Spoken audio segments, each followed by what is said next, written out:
السلام عليكم أصحابتي إذا ما أنتوا حسميسنينا باستو iyo khudaar yar waxaa ka sameynaynaa labada xabo oo basasha iyo tuunta iyo basbaaska waatan anoo soo jarjaray oo soo diyaariyey kadib waxaan karsanaynaa marka hore baasto fiina isticmaalaya baastada dabka ku shubanaya waa karinaa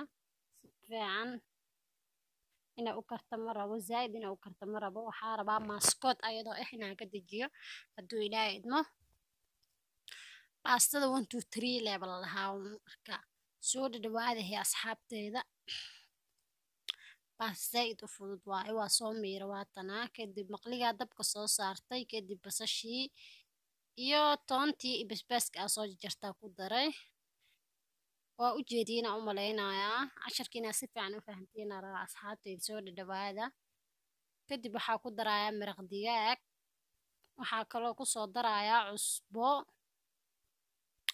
asxaabteeda soo dhawaada subscribe dhaha like dhaha cusbada ku daray comment soo dhaha gambaleelka furta asxaabteedii filfila ku daray anaf intaas aaba nagu filan intaas ka badan ma rabno marka baastada dhanaa 1 2 3 laamaano wax yar ay kugu qaadanaya ayada dhanba 10 daqiiqo ka yar ay kugu qaadanaya si fiican isku dhex gelinayaa si fiican inay isku dhex gashaa rabaa oo caraf noqoto basasha iyo toonta baastadana waa soo miirana diyaarayno ahayd maahano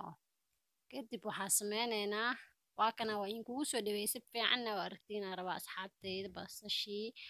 baastada waatana ayadoo miiran waxaa sameynaa waa kusoo gedinaa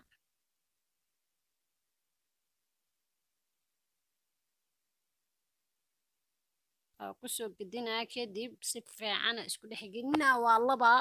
si fiican u laba asxaabteeda soo dhawaada janaalkiina waa cunto shidan aan naga daawanaysiin subscribe dhaha like dhaha baastada waa taasaa haddaa bisleysid way kaa go'go'e maahano hadda saamka u walaaqays waxaa la rabaa baastada maaskood inaa ka dhigtid sababtoo ah hadda markaa walaaqeen waa taas sarabta u walaaq markaa jajabeeso markaa halaaweeso beelo ay kusoo baxee hadhowne soo dhawaada qaraabo waatana waa soo diyaariyey soos geeskaas uga soo shubay iyo karood waa laga shaqeynaa ma garateen asxaabta ninkana soo dhawaada karsada 1 2 3 waa kasoo